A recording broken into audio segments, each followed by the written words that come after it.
할렐루야, 살아계신 하나님께서 이 시간 우리와 함께 하심을 믿습니다. 오늘은 복음과 십자가 세 번째 시간으로 믿음은 잘한다 라는 제목으로 하나님 말씀 증거하도록 하겠습니다.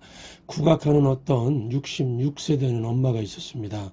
사는 게 답답하고 불안했다고 합니다. 그래서 그 국악하는 엄마는 많은 종교인들을 만나서 대화도 하고 상담도 했는데 내면의 답답함은 여전했고 국악을 하니까 무당을 불러서 굿을 많이 했다고 합니다. 딸이 가만히 보니까 엄마가 해볼 수 있는 노력은 다 했다고 그러는데 한 가지 안 한 게 있더랍니다. 엄마 교회를 가봐. 그건 안 해봤잖아. 그리고 이렇게 얘기하니까 엄마는 다른 길이 없으니까 딸의 말대로 교회를 찾아갔다고 합니다. 교회를 가서 목사님을 만나고 목사님 저의 불안함과 이 답답함, 불안증 어떻게 해결할 수 있나요? 물었답니다. 그때 목사님이 그 엄마에게 혹시 복음에 대해서 들어보신 적 있습니까? 라고 물었답니다. 그랬더니 제가 볶음은 알지만은 복음은 처음 듣습니다. 뭐 멸치볶음, 제육볶음 이런 건 들어봤어도 복음이란 말은 정말 들어본 적이 없습니다. 그러더라는 겁니다. 여러분, 복음을 모르는 사람들이 많습니다. 교회를 다니는 사람들조차도 생각보다 많은 사람들이 복음을 모른다는 거 아십니까? 여러분, 복음이란 게 무엇입니까? 로마서 1장 6절을 함께 읽겠습니다. 시작. 내가 복음을 부끄러워하지 아니하노니 이 복음은 모든 믿는 자에게 구원을 주시는 하나님의 능력이 됨이라. 사도 바울이 지금 뭐라고 말하고 있죠? 내가 복음을 부끄러워하지 않는다. 이것은 강조를 위해서 부정적으로 접근한 표현법이죠. 그러니까 긍정적으로 쉽게 설명하면은 나는 복음이 자랑스럽다는 겁니다. 왜 자랑스럽다고 했을까요? 남들은 가지지 못한 것을 자신은 가지고 있으니까 자랑스럽다고 한 것입니다. 우리가 어느 때 자랑스럽습니까? 남들은 없고 나에게만 있을 때 자랑스럽죠. 요즘 한국의 초등학교 30명, 학생 30명 있으면 다 상을 준다 그러죠. 예. 그러면 뭐가 자랑스러울까요? 적어도 3만 명, 30만 명 중에 그 중에 나 한 사람이 금메달 땄을 때 자랑스럽겠죠. 사도 바울이 복음이 자랑스럽다고 하는 이유는 다른 사람들이 누리지 못하는 것을 그는 누리고 있어서 자랑스럽다는 겁니다. 여러분, 성경에서 말하는 인간의 운명이 무엇입니까? 하나님의 심판, 진노 아래에 있다고 합니다. 그런데 그 하나님의 진노 아래에 있는 인간이 구원받을 수 있는 길이 있다는 겁니다. 바울은 나는 그 방법을 알고 있기 때문에 그 길을 알고 있기 때문에 자랑스럽다는 겁니다. 저는 모든 크리스천들은 이런 마음이 있어야 된다고 생각합니다. 왜냐하면 세상이 하나님의 심판, 진노 아래 있잖아요. 다 멸망하게 되고 절망이고 죽음의 길로 가야 될 사람들이고 지옥의 길로 가야 될 사람들인데 우리는 거기서 벗어날 수 있는 길을 알고 있지 않습니까? 그래서 자랑스럽다는 겁니다. 이거 외에 무슨 자랑이 더 있겠습니까? 저도 이젠 나이가 들어가는 목사라 그런지 만나는 대상이 청소년들보다도 나이 드신 분들을 많이 만나는 것 같습니다. 나이 드신 분들 만나보면요 하시는 말씀이 사람들 옆에 가면은 죄의 냄새가 난다 그러십니다. 만나보면은 실망하게 된다는 겁니다. 나만 그런 줄 알았는데 나보다 더한 죄인들이구나 알게 되면서 실망하게 된다는 것이죠. 이민 와서 사시면서 이런 경험 해보셨죠? 고개를 설레 흔들게 만드는 그런 사람들도 있었을 겁니다. 그런데 인간이 원래 다 이렇다는 겁니다. 로마서 1장 29절부터 31절을 함께 읽겠습니다. 시작. 곧 모든 불의, 추악, 탐욕, 악의가 가득한 자요, 시기, 살인, 분쟁, 사기, 악독이 가득한 자요, 수군수군하는 자요, 비방하는 자요, 하나님께서 미워하시는 자요, 능욕하는 자요, 교만한 자요, 자랑하는 자요, 악을 도모하는 자요, 부모를 거역하는 자요, 우매한 자요, 배약하는 자요, 무정한 자요, 무자비한 자라. 이거 굳이 설명할 필요 없겠죠. 설명 안 해도 이걸 읽으면서 느끼는 게 무엇입니까? 아, 내가 접했던 사람의 모습이구나. 이게 내 모습이구나. 여러분, 그런데 이런 죄악의 냄새가 풀풀 풍기는 사람들의 인생의 마지막이 어떻습니까? 죄에 대한 하나님의 판결은 다 사형이고 다 죽는다는 겁니다. 그런데 거기서 벗어날 길이 있다는 겁니다. 그래서 내가 자랑스럽다는 것입니다. 이게 복음입니다. 지난 시간에 복음의 5가지 핵심 내용을 정리해드렸죠. 1. 인간은 모두 죄인이다. 2. 죄의 결과는 사망이다. 3. 하나님은 죄인을 사랑하신다. 4. 죄인을 구원하기 위해서 예수님이 십자가를 지셨다. 5. 예수님의 십자가를 영접하면 하나님의 자녀가 된다. 이 복음의 핵심 내용입니다. 그러면 믿음은 무엇입니까? 믿음은 복음을 믿는 겁니다. 이게 믿음의 정의죠. 복음을 믿는 것. 그런데 믿음의 정의를 알았다고 믿음을 안다고 할 수 있습니까? 우리가 정의를 내리고 난 다음에는 우리 실생활 속에서 어떻게 적용되고 영향을 미치는지 그걸 살필 줄 알아야 된다는 것입니다. 이 마태복음 8장은 백부장의 믿음이라는 배경을 통해서 믿음이 어떻게 자라는지를 보여주고 있습니다. 오늘 말씀을 통해서 나의 믿음은 어떻게 자라고 있는지, 나의 믿음은 증가하고 있는지 살피는 시간 되시기 바랍니다. 첫 번째, 믿음은 부정적인 태도가 아니라 열린 태도에서 잘 자라난다는 것입니다. 백부장은 예수님이 도처에서 병자를 고쳤다는 소문을 들었을 겁니다. 믿음은 들음에서 난다는 그랬죠. 들음에서 나는 겁니다. 들었을 겁니다. 마태복음 8장 앞부분에 보면 예수님이 나병 환자, 그러니까 나병 환자를 고치는 사건이 나옵니다. 이 기적 사건을 분명히 백부장이 들었을 겁니다. 그리고 백부장의 태도는 부정적인 태도가 아니라 열린 태도였습니다. 예수님께서 도처에서 병자를 고쳤는데 그것과 마찬가지로 내 하인도 중병에 걸려 있지만 예수님께 데리고 나오기만 하면 나을 수 있겠구나. 이런 희망적인 태도를 갖고 있었습니다. 5절 6절 보시면은 예수께서 가버나움에 들어가시니 한 백부장이 나와 간구하여 이르되 주여 내 하인이 중풍병으로 집에 누워 몹시 괴로워하나이다. 그러니까 백부장은 예수님께 가면은 고칠 수 있다는 열린 자세를 갖고 이렇게 말한 겁니다. 그랬더니 예수님 말씀하시기를 내가 가서 고쳐주리라. 그 다음 백부장의 태도가 더 좋습니다. 예수님은 병을 다스리는 분이십니다. 그러면서 자기 자신의 경험을 말하죠. 내가 백부장밖에 되지 않는데 나 정도 되는 백부장도 부하에게 이래라 저래라 시키면 다 순종합니다. 예수님은 병을 다스리는 분인데 친히 내 집에 올 것까지 없습니다. 병을 향해서 명령만 하면 됩니다. 그냥 말씀만 하면 병이 순종할 겁니다. 이런 말을 했습니다. 8절 9절 우리 함께 읽겠습니다. 시작. 백부장이 대답하여 이르되 주여 내 집에 들어오심을 나는 감당하지 못하겠사오니 다만 말씀으로만 하옵소서. 그러면 내 하인이 낫겠사옵나이다. 나도 남의 수하에 있는 사람이요 내 아래에도 군사가 있으니 이더러 가라 하면 가고 저더러 오라 하면 오고 내 종도로 이것을 하라 하면 하나이다. 여러분 백부장의 태도가 굉장히 좋지요. 이런 좋은 태도가 믿음을 쭉쭉 자라게 한다는 겁니다. 여러분이 비가요 억수같이 쏟아질 때 양동이에 물 채우는 방법이 무엇입니까? 우리가 힘쓰고 애쓰고 노력하는 거 아니죠. 태도만 좋으면 됩니다. 양동이를 하늘을 향해서 그냥 바른 자세로 세워만 두면은 물은 차게 돼 있습니다. 반면에 아무리 애쓰고 힘쓴다 할지라도 양동이를 엎어서 두면은 물이 채워질 리가 없겠죠. 그래서 내가 능력도 없는데 거기다가 태도까지 안 좋으면은 부족함, 결핍 속에서 살게 된다는 것입니다. 사실 인간이 만들어낼 수 있는 게 그렇게 많지 않습니다. 인간은 빛을 생산해낼 능력이 없습니다. 그러면 빛을 생산할 능력이 없을 때 빛을 누릴 수 있는 방법이 무엇입니까? 빛을 향해서 방향을 바꾸면 되는 것입니다. 해바라기는 빛을 생산할 수 없지만 해를 향해서 바라보니까 싱싱하게 자라지 않습니까? 빛을 향해서 자세를 바꾸면은 빛을 누릴 수 있는 존재가 될 수 있습니다. 우리 예수 믿는 사람들을 주바라기, 주만 바라볼지라 그래서 주바라기 이렇게 얘기하는데 저는 정확하게 맞는 접근이라고 생각합니다. 백부장은 예수님이 병자를 고치는 걸 봤거나 들었을 겁니다. 그러므로 내 하인도 고칠 수 있다는 희망적인 마음이 있었습니다. 이렇게 온전한 이 고든 마음을 가지고 있으니까 이 하늘의 은혜를 누리게 되었다는 것입니다. 여러분 우리 인생 가운데 어려움 없는 일이 어디 있겠습니까? 다 어려움들이 있고 공격당하고 힘든 일이 있지만은 그때마다 나는 주 하나님만 바라보면 승리할 수 있다. 이런 태도만 있다면은 결코 넘어지지 않는다는 것입니다. 어떤 사람들 만나서 대화 나눠보면요.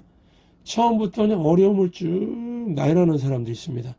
한 5분에서 10분 들어보면은 결론이 예측이 됩니다. 나는 이렇게 어려움이 많으니까 나는 못합니다. 나는 이렇게 어려움이 많으니까 나는 힘듭니다. 벌써 태도를 보면은 결론이 나와 있습니다. 그래서 저는요, 예배 시간과 교회 안에서의 모습만 가지고 성도님들 절대로 판단하지 않습니다. 그러다가는 쏘글 수가 있거든요. 교회에서는 아멘, 할렐루야, 주님의 뜻이지요. 그래 놓고서는 실생활의 태도를 볼 때에 못해요, 힘들어요, 이런 결론이 나오면은 그 믿음 없는 겁니다. 태도가 나쁘면은 이 사람은 안 되겠구나 이런 생각 같습니다. 믿음이 없는 겁니다. 그래서 제가 깊이 깨달은 게 태도가 좋아야 믿음이 잘 자라는구나 하는 것이었습니다. 백부장 이상으로 태도가 좋은 사람이 구약 성경에 보시면은 다윗이 있습니다. 시편 28편 29절 보시면은 다윗이 얼마나 주발하게 주만 바라볼지라, 주만 바라보면 승리할 수 있다, 이 주발하기의 삶을 살았는지 알 수가 있습니다. 하나님 바라보면 승리할 수 있다는 확고한 태도가 있었습니다. 이 구절을 함께 읽겠습니다. 시작. 내가 주를 의뢰하고 적군을 향해 달리며 내 하나님을 의지하고 담을 뛰어넘나이다. 와, 이 한 구절이 다윗의 굳센 믿음, 흔들리지 않는 믿음 설명하지 않습니까? 아무리 넘어지고 깨지는 상황이 있다 할지라도 내가 주를 의뢰하고 적군을 향해 달리며 내 하나님을 의지하고 담을 뛰어넘겠다는 이 결심과 이 자세 위에 무슨 난관이 있겠습니까? 내가 주를 의뢰하고 적군을 향해 달리면 이때 주님이 안 도와주실까요? 당연히 도와주시죠. 내 하나님을 의지하고 내 앞에 있는 어떤 장애와 방해가 있다 할지라도 담을 뛰어넘겠나이다. 얼마나 확신에 찬 태도입니까? 주만 의지하고 주만 바라보겠다는 것이죠. 여러분, 믿음은 딴 거 아닙니다. 주님 바라보는 겁니다. 주만 바라볼지라, 이런 태도입니다. 내 앞에 어떤 일을 당할지 모르지만 주를 의뢰하고 뛰는 것입니다. 다윗을 보십시오. 우리는 우리 주변 향해서 뛰는 것도 쉬운 일이 아닌데 다윗은 적군을 향해 달리겠다고 합니다. 적진을 향해서 달린답니다. 주께서 나와 함께 할 걸 믿으면서요. 또 주님을 의지해서 담을 뛰어넘는데요. 담을 뛰어넘는다는 겁니다. 우리 앞에 담이 얼마나 많습니까? 저와 여러분도 하나님만 의지하는 능력을 통해서 다윗처럼 적군을 향해 달리며 또 하나님을 의지함으로 말미암아 많은 담들을 뛰어넘는 승리자가 되는 축복이 임하기를 바랍니다. 두 번째, 백부장을 보시면은 믿음이라는 건 뭐냐면은 공급이다. Faith is provision. 공급이라는 겁니다. 여러분, 믿지 않으면 공급 없습니다. 믿을 때에 공급이 있습니다. 13절 보십시오. 예수께서 백부장에게 이르시되 가라. 내 믿은 대로 될지어다 하시니 그 즉시 하인이 나으니라. 예수님을 믿었습니다. 믿었더니 예수님의 치유의 능력이 그의 삶 가운데 그대로 밀려갔죠. 믿을 때 공급이 있다는 겁니다. 우리가 대상을 믿으면 상대의 지식과 능력이 우리에게로 밀려오게 되어 있다는 것입니다. 백부장이 예수님을 믿으니까 예수님의 치유의 능력이 그에게로 밀려들었죠. 이게 중요한 겁니다. 우리 삶 가운데도 이런 일이 얼마나 많습니까? 예를 들어서 저는 비행기의 능력을 믿습니다. 고소공포증 있는 사람은 비행기를 못 믿죠. 하지만 저는 비행기 믿습니다. 가끔씩 떨어지긴 하지만은 그래도 대충 안 떨어질 거 믿습니다. 그래서 비행기 타고 빠른 시간에 한국을 갈 수가 있는 겁니다. 그런데 비행기를 못 믿는 사람은 어떻게 한국 가야 될까요? 배 타고 가야 되겠죠. 그런데 미국에서 한국까지 사람 태우고 가는 배가 있습니까? 그 화물선은 있는데요. 그러니까 이 비행기를 못 믿으면 한국 가기 어려울 겁니다. 또 저는 제 아내의 음식 솜씨를 믿습니다. 물론 저의 자녀들은 안 믿는 것 같지만요. 제가 아내가 해준 음식을 먹으면서 이야 맛있다 그러면은 아빠 목사가 그래도 돼? 이렇게 우리 딸이 얘기합니다. 딸은 제가 거짓말하는 줄로 생각합니다. 그러나 저는 정말 믿습니다. 제 믿음은 순수하고 신실한 믿음입니다. 저는 믿음이 공급이라는 걸 알거든요. 제가 믿지 않는 순간 그나마 주는 음식도 공급이 끊어질 수 있거든요. 그리고 저는 음식을 할 줄 모르고요. 그래서 저는 목숨 걸고 믿습니다. 그러니까 아내는 언제나 저에게 가장 푸짐하게 음식을 내줍니다. 그리고요, 맛있다고 믿어줄 때에 상대방의 실력도 느는 거 아십니까? 이렇게 믿어주면은 더 많은 상대방의 능력과 재능이 내게 밀려오는 것입니다. 여러분, 내가 모든 걸 다 갖춰야 되는 게 아닙니다. 내가 어떤 대상을 믿는다는 것은 그 사람의 능력이 내 삶에 그대로 밀어닥치는 것이다 라고 말해도 그게 틀리지 않습니다. 이 세상의 일도 그러한데요. 전능하신 하나님이신, 전능자이신 예수님을 믿는데, 하늘과 땅의 모든 권세를 가진 예수님을 믿는데 이런 역사가 안 나타나겠습니까? 예수님의 모든 지혜와 사랑과 은혜와 예수님의 모든 능력과 이적들이 우리가 예수님을 믿는 그 순간 우리 삶에 막 밀어닥치기 시작한다는 겁니다. 그래서 믿음은 공급이라는 겁니다. 여러분, 자꾸만 공급을 받다 보면 어떤 일이 벌어질까요? 믿음이 점점 강화됩니다. 그래서 공급이 있어야 믿음이 자라고 굳건해지는 겁니다. 제가 목사로 살아보니까요, 믿음이 안 자라는 사람들의 특징을 발견했는데요. 하나님의 공급을 체험할 수 있는 자리로 나오지를 않는다는 겁니다. 예배의 자리, 기도의 자리로 나오지도 않고 자기 힘으로 끙끙대면서 산다는 겁니다. 내 능력과 내 경험 중요하지요. 무시하지 않습니다. 그러나 여러분, 어느 날 갑자기 찾아오는 인생의 폭풍은요, 사이즈가 엄청나게 큽니다. 그때는 하나님의 능력, 하나님의 지혜, 하나님 공급이 절대적으로 필요합니다. 그런데 이 평소에 주만 바라볼지라는 믿음을 갖지 못한 사람은요, 주님께 그때가 돼도 나오지 못하더라고요. 참 묘합니다. 절실하면은 지푸라기 잡는 심정으로라도 예수님께 나와야 되는데 이거를 못하더라고요. 그저 쓰나미 같은 큰 압박과 어려움에 망하는 인생이 되는 걸 봤습니다.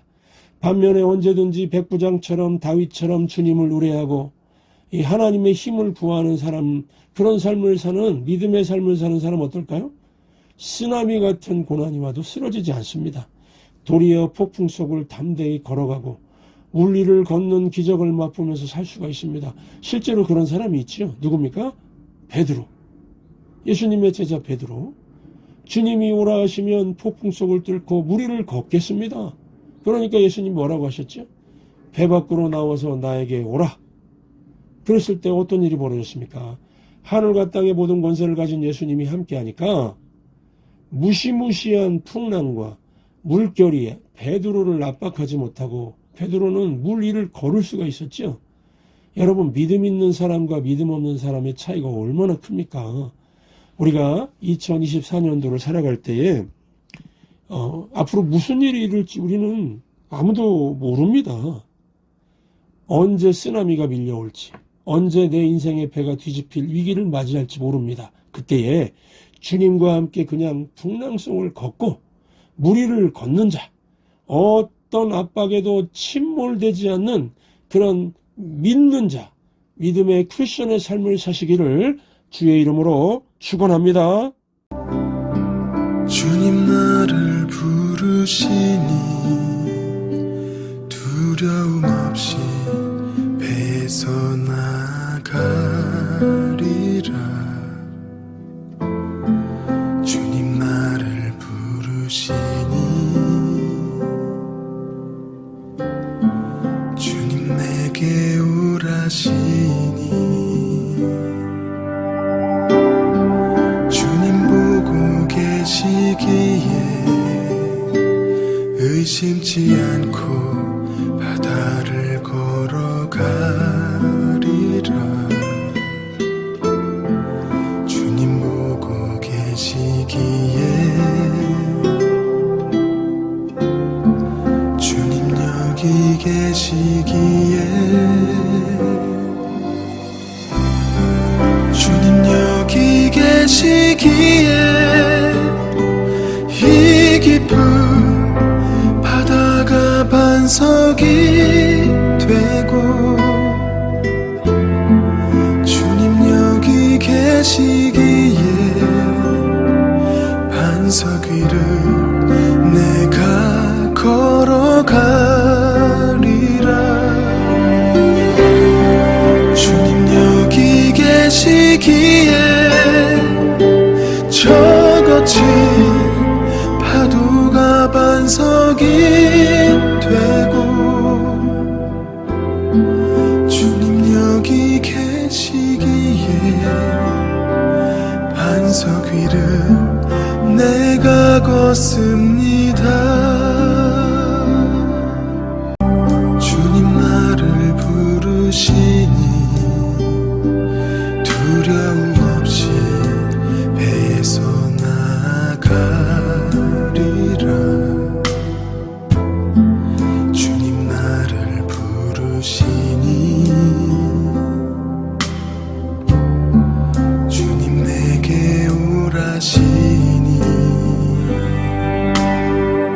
의심치 않고 바다를 걸어가리라.